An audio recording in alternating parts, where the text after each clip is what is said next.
اللہ رب العزت کا احسان و کرم اور اس کا شکر ہے کہ اس نے ہم سب کو اپنی عبادت کے واسطے جمع فرمایا اور متبرک اور بابرکت دن کے اندر عبادت کی اور سجدہ کرنے کی اور اپنے سامنے سجدہ ریز ہونے کی توفیق عطا فرمائی۔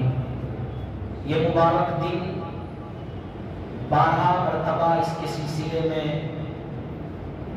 ذکر ہوتا رہتا ہے تاکہ ہمیں اس کی اہمیت اور اس کی فضیلت کے بارے میں علم ہو۔ یہ بابرکت دن کہ جس میں حضرت آدم علی نبینا علیہ السلام کی دعاؤں کو قبول کیا گیا۔ یہ مبارک دن کہ جس کے بارے میں رسول اللہ صلی اللہ علیہ وسلم نے فرمایا کہ جو اس دن ایک گھڑی آتی ہے جو انسان دعا کرتا ہے اس کی دعا کو قبول کیا جاتا ہے، جس کے بارے میں ایک حدیث میں یہاں تک فرمایا گیا کہ جو اس دن سورہ کہف کی تلاوت کرے گا تو آئندہ جمعے تک اس کے تمام گناہوں کو معاف بھی کر دیا جائے گا، پچھلے گناہوں کو بھی معاف کر دیا جائے گا اور اگلے جمعے تک آنے والی پریشانی اور تکلیفوں کو ہٹا دیا جائے گا۔ بہرحال بڑا بابرکت اور فضیلت والا دن ہے۔ اللہ سے دعا ہے کہ جو کہا جائے سنا جائے، اللہ ہم سب کو اپنی زندگی میں اٹھانے کی اور اس پر عمل کرنے کی توفیق عطا فرمائے۔ قرآن مقدس کی ایک آیت اللہ رب العزت نے ارشاد فرمایا وَاعْتَصِمُوا بِحَبْلِ اللَّهِ جَمِيعًا وَلَا تَفَرَّقُوا۔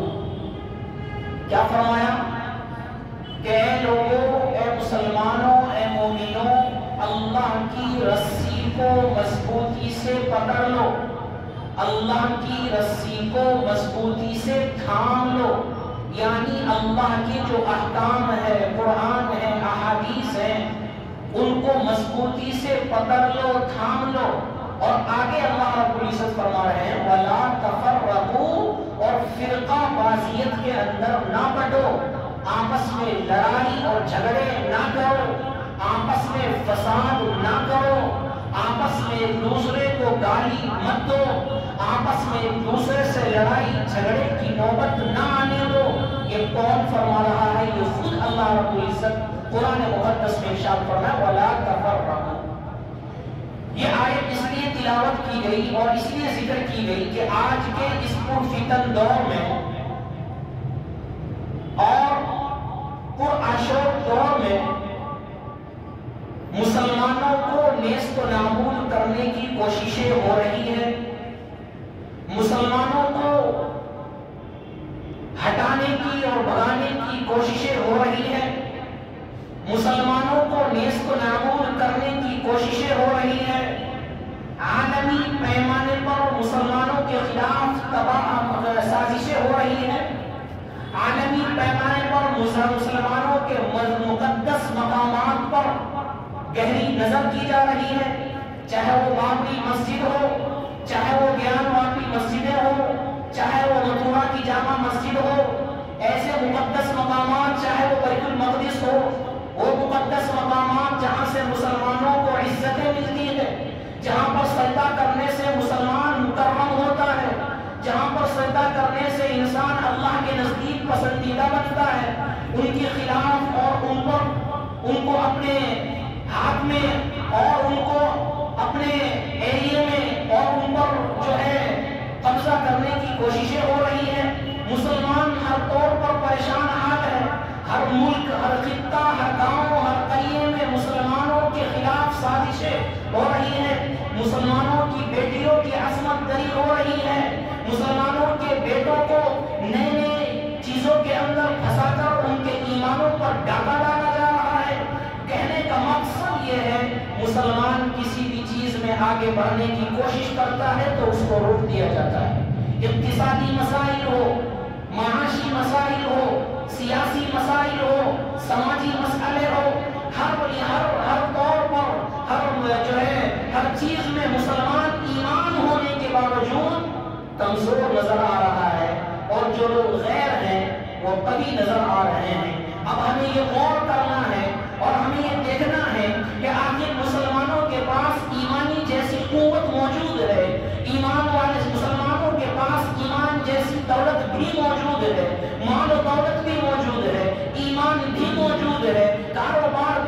موجود ہے پھر بھی مسلمان پیچھے کیوں ہے؟ پھر بھی مسلمانوں کے خلاف تحریکیں کیوں ہے؟ اگر ہم غور کریں اور اپنی عقلوں پر زور ڈالیں تو ہمیں بہت ساری چیزیں نظر آتی ہے کہ ہماری مسجدیں عبادت سے خالی نظر آتی ہے.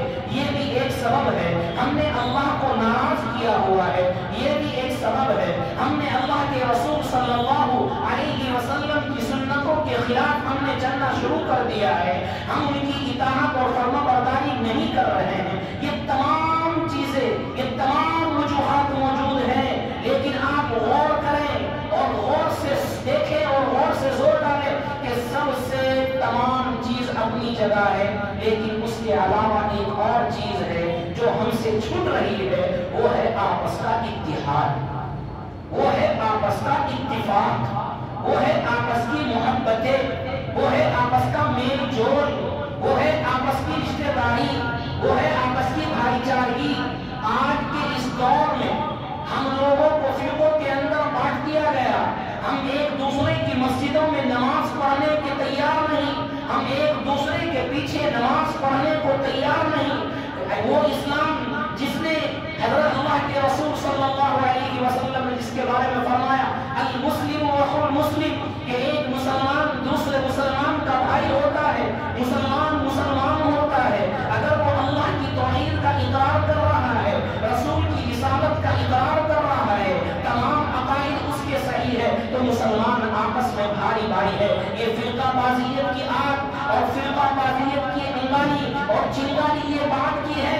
وہ مسلمان قوموں کو پہلے دور میں کتنی عزتیں تھی کہ اگر کوئی مسلمان راستے میں جاتا تھا اور داڑھی اور ٹوپی لگا کر جاتا تھا اور غیر مسلم مسلمان تو بہت دور کی بات، غیر مسلم اگر گانا سنتا ہوا ہوتا تھا اور ریڈیو کے اندر آواز کو زیادہ کرنے لگتا تھا تو مسلمان کو دیکھ کر آواز کو بند کر دیا کرتا تھا. مسلمان کی داڑھی کو دیکھ کر، مسلمان کی ٹوپی کو دیکھ کر، مسلمان کو لباس کو دیکھ کر اس کی عزت میں، اس کے احترام میں، اس کے اکرام میں کوئی ناچ گانا اور گانا بجانا اور جو ہے گانا سننے کی کسی کی ہمت نہیں تھی. وہ مسلمان قوم کہ جس کی حکمرانی جنگلوں کے اندر تھی، وہ مسلمان قوم کہ مشرق سے لے کے مغرب تک اور شمال سے لے کے جنوب تک مسلمانوں کی حکمرانی تھی. آج کیا ہوا کہ 950 سال حکمرانی کرنے کے باوجود، پوری دنیا میں حکمرانی کرنے کے باوجود، پوری دنیا میں اپنی طاقت جھونکنے کے باوجود آج یہ دور آ رہا ہے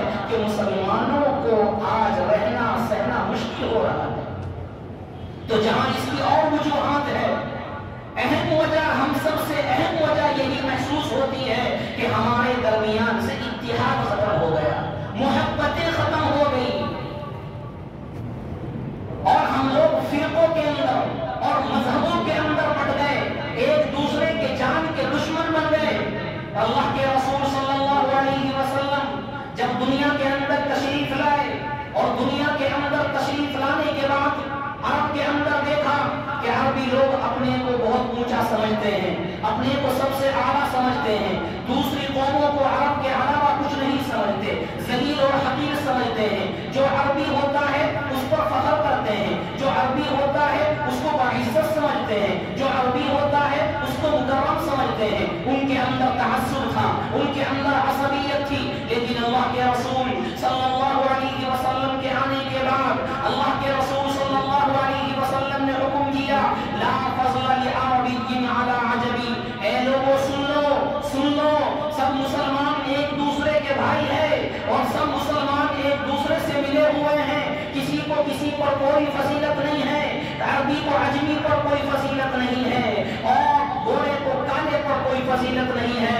لہذا مسلمان اللہ کے نزدیک سب ایک نظر میں ہیں، مسلمان سب بھائی بھائی ہیں، مسلمان سب محبت والے ہیں. لہذا کسی کو کوئی فوقیت نہیں ہے. اسی کو اللہ رب العزت نے ارشاد فرمایا یا ایھا الناس انا خلقناکم من ذکر و انثی وجعلناکم شعوبا وقبائل لتعارفوا. اے لوگوں، ہم نے تم کو ایک ماں باپ حضرت آدم اور حضرت حوا سے پیدا کیا، تمہارے درمیان قبیلے بنائے، تمہارے درمیان خاندان بنائے. یہ قبیلے، یہ خاندان فخر کے لیے نہیں بنائے، یہ قبیلے اور خاندان بڑائی کے لیے نہیں بنائے، یہ قبیلے اور خاندان تکبر کے لیے نہیں بنائے، یہ قبیلے اور خاندان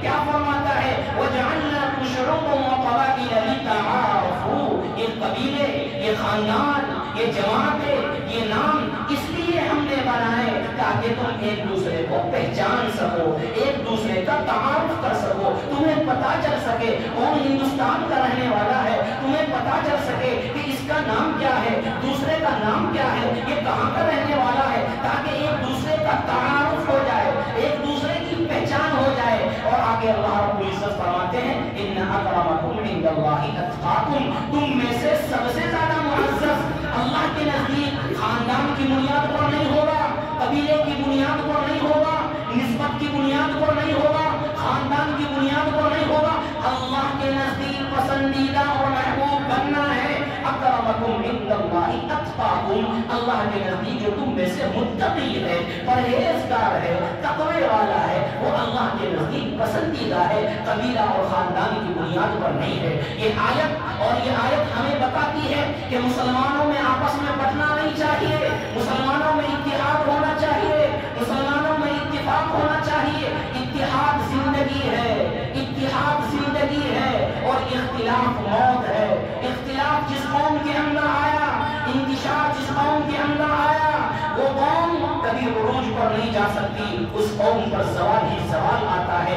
افسوس، صد افسوس کا مقام یہ ہے، کسی نے کیا خوب کہا ہے کہ جو ہزاروں کی پوجا کرتے ہیں، یعنی غیر مسلم جو ہزاروں بت بنائے ہوئے ہیں، ہزاروں خدائے بنائے ہوئے ہیں، وہ ایک ہے، اور جس کا خدا ایک ہے وہ بٹے ہوئے ہیں۔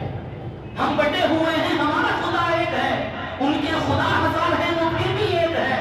ہمیں یہ سوچنے کا مقام ہے، ہمارے لیے افسوس کی چیز ہے۔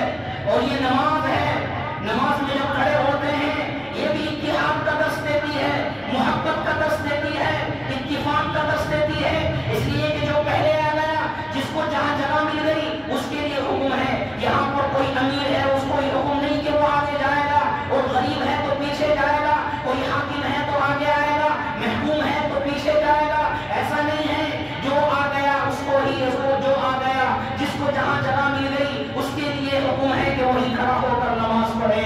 یہاں پر کسی کا امیر کے برابر میں غریب کھڑا ہو سکتا ہے، امیر کے برابر میں فقیر کھڑا ہو سکتا ہے، حاکم کے برابر میں محکوم کھڑا ہو سکتا ہے۔ یہ نماز ہمیں اتحاد کا درس دیتی ہے کہ جس طرح تم نمازوں میں کھڑے ہوتے ہو، ایک کس قبیلے کا ہے، دوسرا کسی قبیلے کا ہے، کوئی کسی خاندان کا ہے، کوئی کسی خاندان کا ہے، کوئی امیر ہے، کوئی غریب ہے، کوئی فقیر ہے، لہذا لیکن سب کے اندر جب کھڑے ہوتے ہیں تو ایک ساتھ کھڑے ہوتے ہیں، ایک ہی صف میں کھڑے ہو گئے، محمود و ایاز، نہ کوئی بندہ رہا نہ کوئی بندہ نواز۔ یہ ہمیں اتحاد کا درس دیتی ہے، محبت کا درس دیتی ہے۔ نماز کے ذریعے اللہ نے بتایا اے مسلمانوں، جس طرح تم نماز میں اتحاد کے ساتھ کھڑے ہوتے ہو، تم یہ نہیں دیکھتے کہ میرے برابر میں امیر ہے، تم یہ نہیں دیکھتے میرے برابر میں کوئی حاکم ہے، تم یہ نہیں دیکھتے میرے برابر میں، ہاں تم یہ دیکھتے ہو کہ میرے برابر میں مسلمان ہے، تم یہ دیکھتے ہو میرے برابر میں مومن ہے، تم نماز پڑھنے کے لیے کھڑے ہو جاتے ہو۔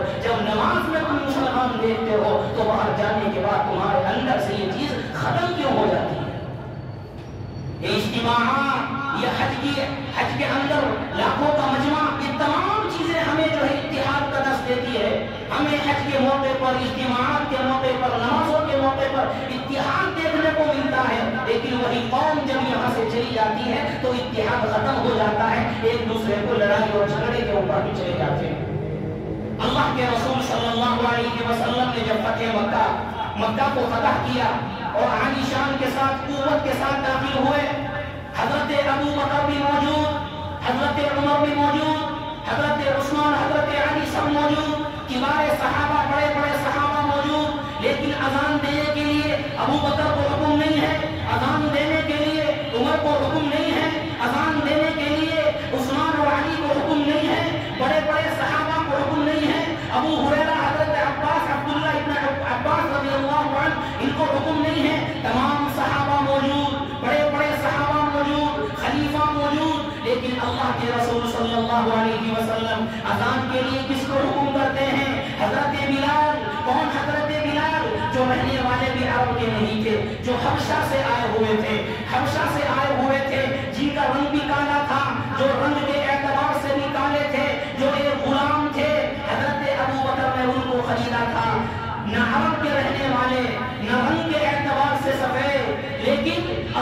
رسول صلی اللہ علیہ وسلم نے عزت کتنی دی، کہا اے بلال جاؤ جاؤ کعبۃ اللہ کی چھت پر چڑھ کر اذان دو۔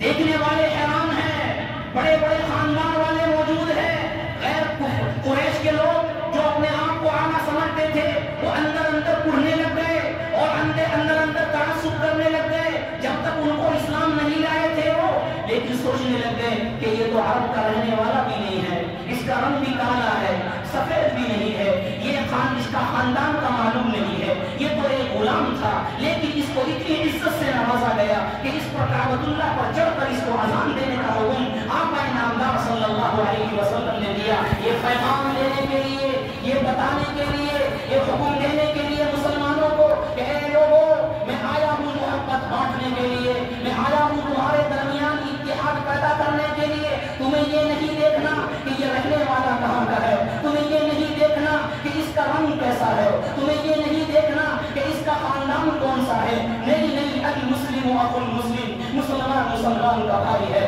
مسلمان مسلمان سے ملنے والا ہے، مسلمان مسلمان سے محبت کرتا ہے۔ اللہ کے رسول صلی اللہ علیہ وسلم نے حضرت بلال سے اذان دلوا کر اور ان کو مؤذن بنا کر یہ بتا دیا کہ کسی کو کسی پر فخر کرنے کی ضرورت نہیں ہے، کسی کو کسی پر فخر کرنے کی اور تکبر کرنے کی ضرورت نہیں ہے۔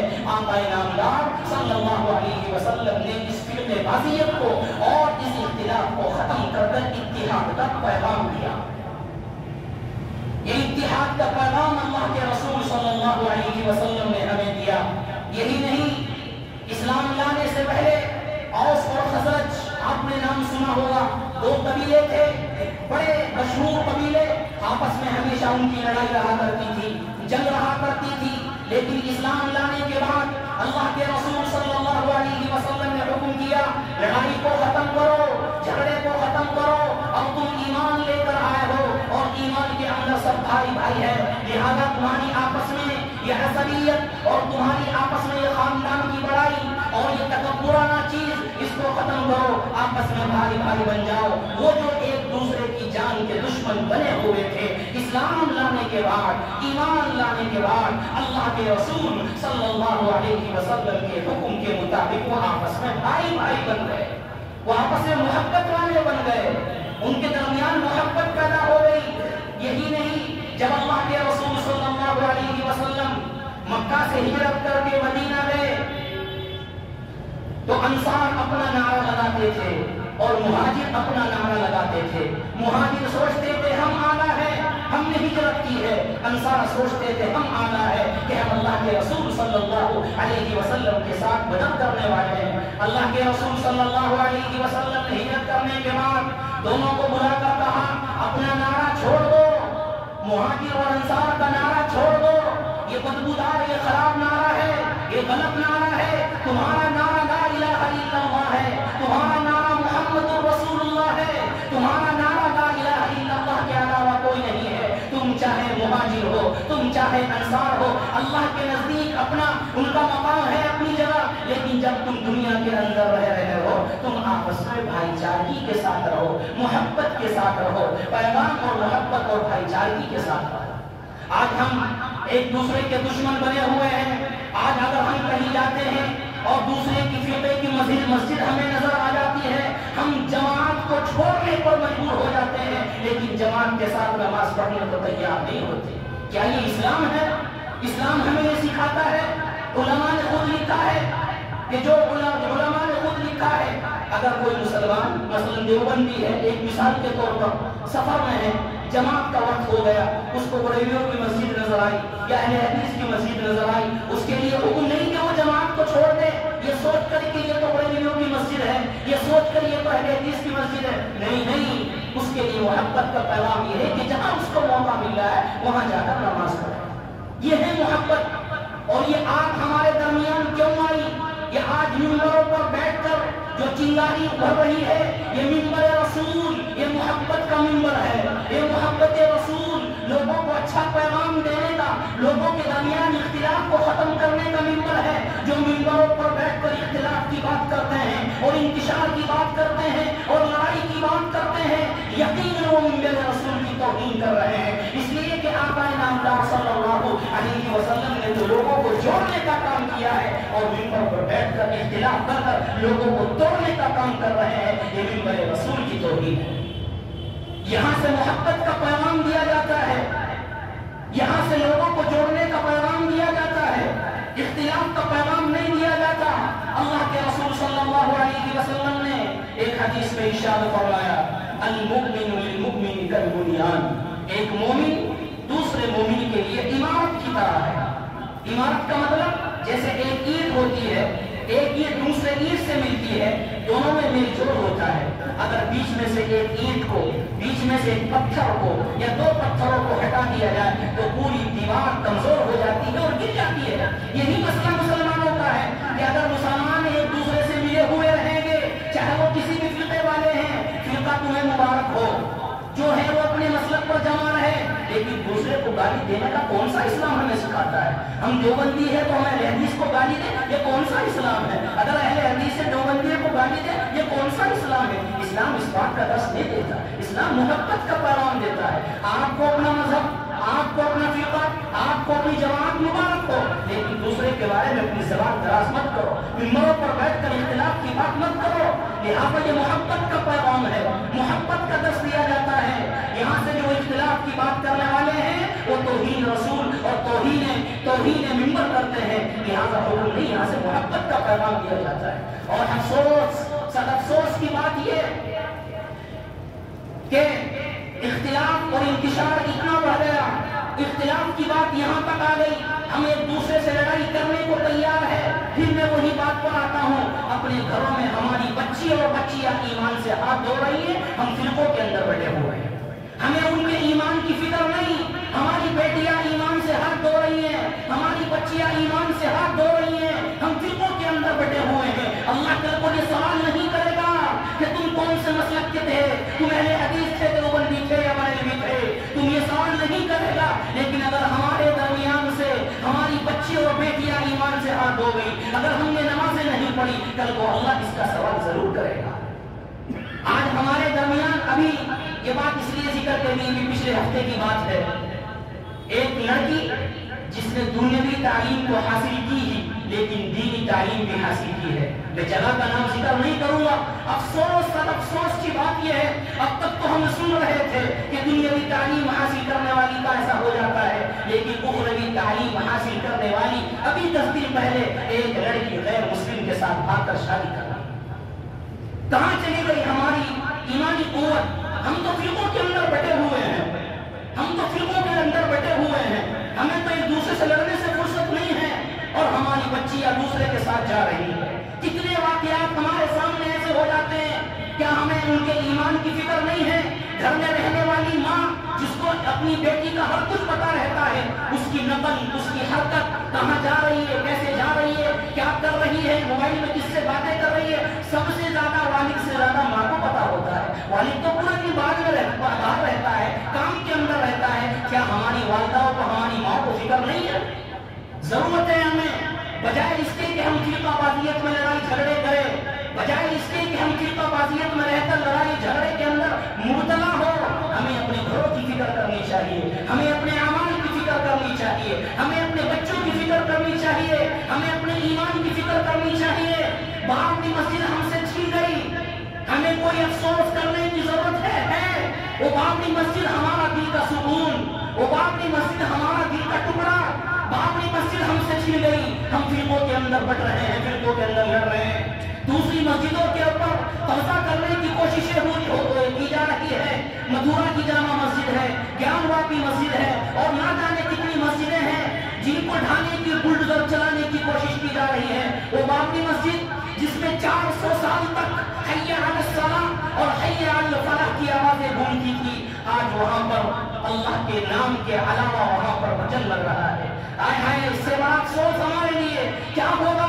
وہ باپ کی مسجد کہ جہاں پر رات و دن اپنے سجدے کو زمین پر ٹکا کر اللہ کو راضی کیا جاتا تھا, اللہ کی توحید کا اقرار کیا جاتا تھا, اللہ کی توحید کا نام بلند کیا جاتا تھا, اور لا الہ الا اللہ کی صدائیں گونجا کرتی تھی. مائک کے اندر 5 وقت میں لا الہ الا اللہ اور محمد رسول اللہ مؤذن کی آوازیں آتی تھی. افسوس سد افسوس کہ آج اس جگہ پر لا الہ الا اللہ نہیں، آج اس جگہ پر غیر اللہ کا نام لیا جا رہا ہے۔ کیا ہمارے لیے یہ افسوسناک عمل نہیں ہے؟ لیکن ہم مجبور ہیں، ہم کچھ نہیں کر سکتے، لیکن اپنے اعمال کو صحیح کر سکتے ہیں، اللہ سے دعائیں تو کر سکتے ہیں، لیکن ہمیں کیا ہے، بابری مسجد اپنی جگہ پر تھی اور وہ جگہ بابری مسجد کی رہے گی۔ آنے والی نسل کو، آنے والے بچوں کو ہم اپنی بابری مسجد کی شہادت کا تذکرہ کرتے رہیں گے اور اپنے بچوں کو بتاتے رہیں گے، اپنی نسلوں کو بتاتے رہیں گے کہ وہاں پر بابری مسجد تھی، وہ جگہ بابری مسجد کی ہے اور قیامت تک وہ جگہ بابری مسجد کی رہے گی۔ حکومت نے چاہے کچھ بھی کر دیا ہو، مندر بنا دی ہو، وہ اپنی جگہ ہے، لیکن جو ایک مرتبہ جگہ مسجد کے لیے ہو گئی وہ قیامت تک جگہ مسجد کے لیے ہی ہوتی ہے۔ یہ چیزیں ہمارے سامنے ہیں، ہم فرقوں کے اندر بٹے ہوئے ہیں۔ کہاں گیا ہمارا اسلام؟ کیسے ہم مسلمان بن گئے؟ ہم سے چیزیں اٹھ رہی ہے، طلاق کا مسئلہ آیا وہ بل پاس ہو گیا، کشمیر کا مسئلہ آیا وہ بل پاس ہو گیا، اور نہ جانے سی اے NRC کیا کیا مسئلے ہیں۔ ہمیں نظر آ رہے کہ سارے مسئلے ہو رہے ہیں، لیکن مسلمان ایک ہونے کو تیار نہیں ہے، مسلمان ایک دوسرے سے ملنے کو تیار نہیں ہے، مسلمان ایک دوسرے سے ہاتھ ملانے کو تیار نہیں ہے، مسلمان ایک دوسرے کی مسجد میں نماز پڑھنے کو تیار نہیں ہے، مسلمان ایک دوسرے فرقے والے کے پیچھے لگا ہوا ہے۔ یہاں تک کہ افسوسناک عمل یہ ہے کہ ابھی بات چلی تھی، آپ نے بھی سنا ہوگا کہ بابری مسجد کی جگہ جو جگہ دی گئی ہے وہاں پر جو مسجد بنے گی اس کی سنگ بنیاد امام حرم رکھیں گے، یہ بات چلی تھی۔ اب کہاں تک صحیح ہے وہ تو اللہ بہتر جانے، لیکن جب یہ بات آئی کہ اس کا سنگ بنیاد امام حرم رکھیں گے اور وہاں سے آئیں گے، تو ہمارے مکتب فکر نام نہیں لیتا، ایک مکتب فکر نے حکومت کے نام لیٹر پیڈ لکھا، صحیح بات بالکل، لیٹر پیڈ لکھ کر کیا کہا معلوم؟ کتنے افسوس کی بات، انہوں نے کہا کہ جو مسجد کی سنگ بنیاد رکھی جانے والی ہے اس کی سنگ بنیاد امام حرم سے نہ رکھی جائے، اس لیے کہ امام حرم وہابی ہے، امام حرم مشرک ہے، امام حرم کافر ہے، لہذا اس کو ہمارے قبضے میں نہیں جائے۔ یہ ہم مسلمانوں کا حال ہے۔ اگر کہیں بابری مسجد کا فیصلہ بھی ہو جاتا تو ہم آپس میں لڑتے کہ میں بناؤں گا۔ مسجد تو اللہ کی ہوتی ہے، وَأَنَّ الْمَسَاجِدَ لِلَّهِ، تمام مساجد اللہ کی ہے۔ یہ تو فرقے بعد میں آئے، مسجد تو اللہ کی ہے، ہر کوئی بھی فرقے والا ہو اللہ کے سامنے سجدہ کرتا ہے، پھر یہ کہاں سے بات آ گئی کہ میں اس کی مسجد میں نماز نہیں پڑھوں گا، اس کی مسجد میں نماز نہیں پڑھوں گا؟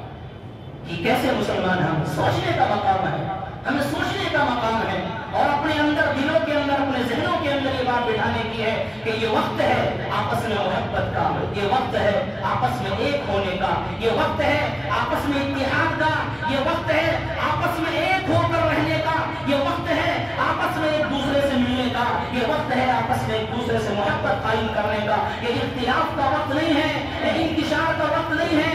اختلاف کی وجہ سے بابری مسجد چلی گئی اور نہ جانے کیا کیا جا رہا ہے۔ اگر یہ اختلاف باقی رہا تو پھر کل کو آئندہ کے لیے ہمیں سوچنا چاہیے۔ اس لیے ضروری ہے، آج کا یہ پیغام یہاں سے ہے کہ آپس میں محبت قائم کرو۔ تم جس فرقے کے ہو تمہیں مبارک ہے، لیکن آپس میں محبت سے رہو۔ ایک دوسرے کے پیچھے نماز اگر پڑھنی ہے تو پڑھو، لیکن ایک دوسرے کو گالی مت دو، ایک دوسرے کو برا بھلا مت کہو، ایک دوسرے کے ساتھ محبت کے ساتھ، بھائی چارگی کے ساتھ نماز بھی پڑھو، ملو بھی، اتحاد قائم کرو۔ انشاءاللہ اتحاد ہوگا تو انقلاب پیدا ہوگا، اتحاد کے بغیر انقلاب پیدا نہیں ہو سکتا۔ ایک